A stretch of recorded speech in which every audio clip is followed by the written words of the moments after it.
राजा थे और उनकी थी 3 राजकुमारियां। बड़ी और मछली बहुत ही लालची और स्वार्थी थी, लेकिन छोटी बिल्कुल ही अलग थी। जब दोनों बड़ी राजकुमारियां सोने, गहने, हीरे, जवाहरात रखने में व्यस्त रहती, तब छोटी पक्षियों का गाना सुना करती थी। दोनों बहनों के अत्याचार भी वो चुपचाप बर्दाश्त कर लेती थी। पिताजी भी ना अजीब है, दीदियों ने लिए तो मुझे भी दे गए। ये सोने का पानी, चढ़ाई हुई साड़ी और इतने सारे गहने, अब जब दिए हैं तो आज इन्हें पहनकर देख ही लेती हूँ। क्यों नहीं छोटी, देख रही हूँ आजकल तेरा भी मन साड़ी और गहनों के लिए लालायित हो रहा है। होने से क्या होगा, ये सब तुझ पर थोड़ी ना अच्छा लगेगा। तीनों की उम्र शादी लायक हो गई थी, पर शादी होती कैसे? राजा किसी भी हालत में उन्हें अपने राज्य से दूर नहीं करना चाहते थे। महाराज, मैं ये कह रहा था कि राजकुमारियों की शादी की उम्र हो गई है, अब उनकी शादी करनी पड़ेगी ना महाराज। हाँ, वो तो करनी ही पड़ेगी, पर मैं उन्हें अपने से दूर नहीं कर पाऊंगा विदूषक। रानी की मृत्यु के समय मैंने वादा किया था कि अपनी कन्याओं को अपनी नजरों के सामने रखूंगा। फिर तो बड़ी मुश्किल हो गई। एक उपाय है इसका, लेकिन अब लेकिन कहकर रुक क्यों गए? नहीं, अब मैं ये कह रहा था कि हमारे मंत्री पुत्र और सेनापति पुत्र तो राजमहल में ही रहते हैं ना, तो उनके साथ बड़ी और मझली राजकुमारी की शादी कर दी जाए तो आप भी निश्चिंत होकर रह सकते हैं महाराज। कमाल है, ये प्रस्ताव मुझे पसंद आया विदूषक।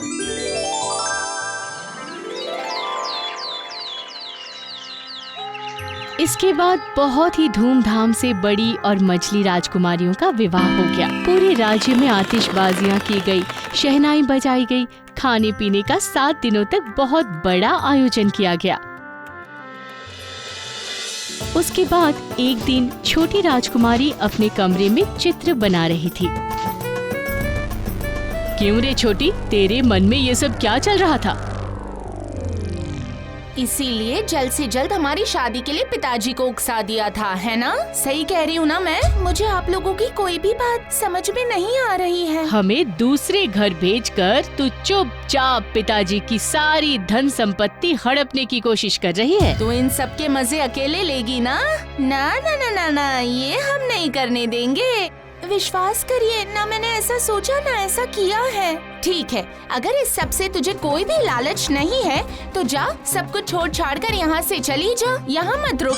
ठीक है, अगर इससे आप लोगों को खुशी मिलती है तो मैं यही करूँगी, मैं ये राजमहल छोड़कर चली जाऊंगी। लगता है हमारी चाल काम कर गई मछली। अब पिताजी की सारी संपत्ति हम दोनों की हो जाएगी, देख लेना।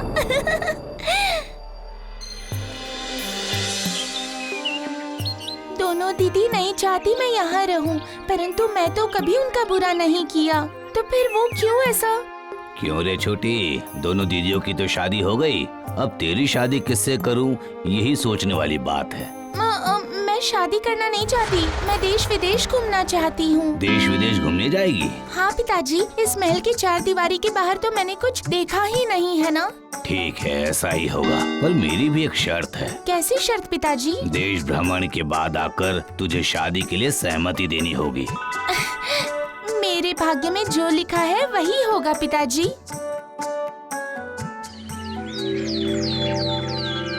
छोटी राजकुमारी तो निकल पड़ी देश भ्रमण के लिए। मन ही मन उसने तय कर लिया था कि वो अब इस राज्य में कभी नहीं लौटेगी।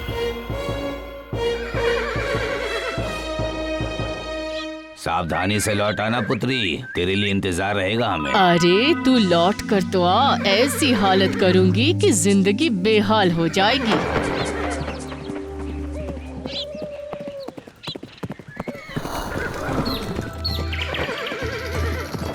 महल की उन षड्यंत्रों से ये फूल, पक्षी, नदी कहीं ज्यादा अच्छे हैं। अरे अरे वाह, ये झरना कितना अद्भुत है। सुनो, मुझे इस झरने के पास ले चलो ना।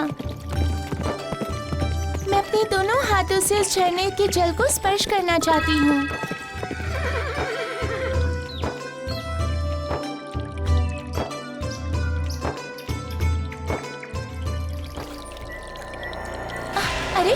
कौन हो तुम और क्या चाहिए तुम्हें?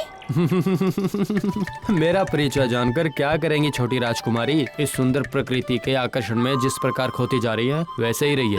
ये युवक कितना सुंदर है, कितनी प्यार से बातें करता है। शादी करनी हो तो ऐसे युवक से करो। तो क्या आप मुझे पहचानते हैं? पहचानता हूँ और ये भी जानता हूँ कि आप मन ही मन मुझसे शादी करना चाहती हैं। क्या? पर ये कैसे समझ गए आप? क्या आप? मैं तो ये भी जानता हूँ राजकुमारी कि आप अपने राजमहल में वापस नहीं लौटेंगी। लेकिन क्या? लौटना तो आपको पड़ेगा ही। आपको दीदियों के अत्याचार का बदला तो चुकाना ही होगा। नहीं, मैं उन लोगों के साथ कोई भी लड़ाई झगड़ा नहीं करना चाहती। आपको कुछ भी नहीं करना पड़ेगा राजकुमारी, वो अपने कर्मों का फल खुद ही पाएंगी। पर वहाँ वापस जाने पर तो पिताजी। महाराज शादी का इंतजाम करेंगे, पर मुझे राजमहल में रहने से कोई आपत्ति नहीं है। ये युवक पहले ही सब कुछ कैसे समझ रहा है? पर अगर पिताजी ने इस बाहरी युवक को अपने दामाद के रूप में स्वीकार नहीं किया तो मैं क्या करूँगी? आप उसकी फिक्र मत करिए, महाराज मुझे खुशी खुशी स्वीकार करेंगे।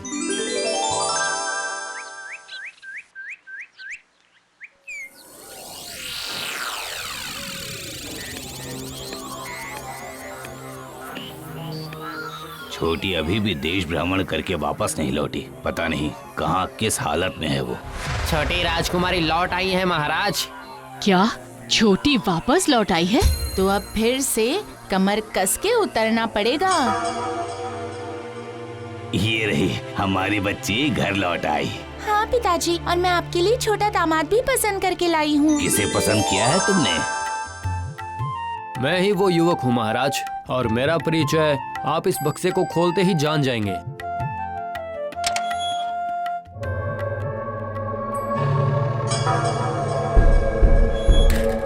ये क्या? ये सब मैं क्या देख रहा हूँ? इसमें तो एक पूरा नगर है, बड़े बड़े राजपथ, महल, बाजार।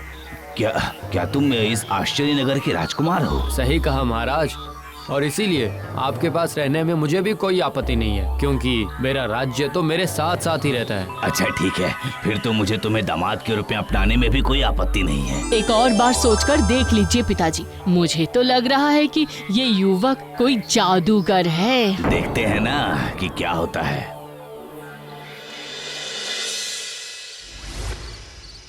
अभी भी हाथ पर हाथ धरे बैठे रहोगे क्या? तो क्या करूं? क्या करोगे?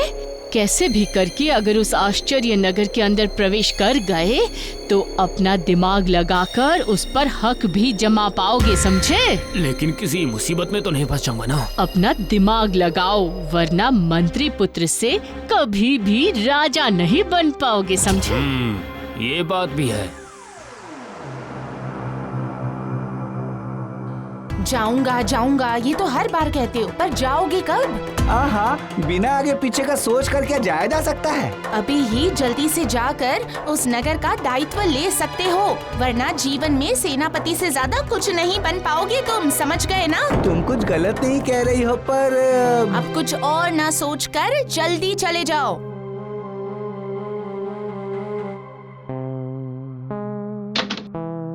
वो देखो, बक्से को किनारे रखकर सो रहा है। जल्दी चलो, देखते हैं अंदर क्या है।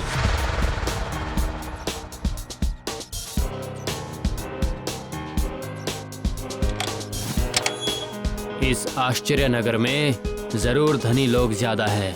उन लोगों की आय पर ज्यादा से ज्यादा कर लगाकर भी भविष्य को संवारा जा सकता है। सिर्फ झांक कर देखने के बजाय जल्दी से हम इस बक्से के अंदर चले जाते हैं। चलो।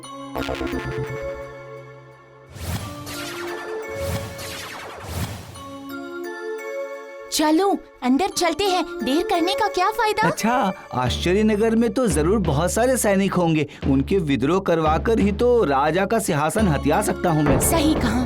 तो ये मैं चली, देखो।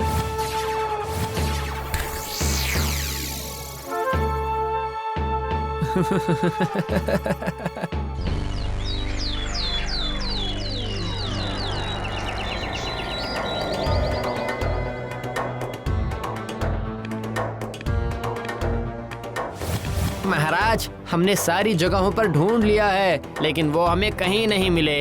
क्या मेरी बेटी और दामाद कहीं गायब हो गई? शोक मनाने की जरूरत नहीं है महाराज।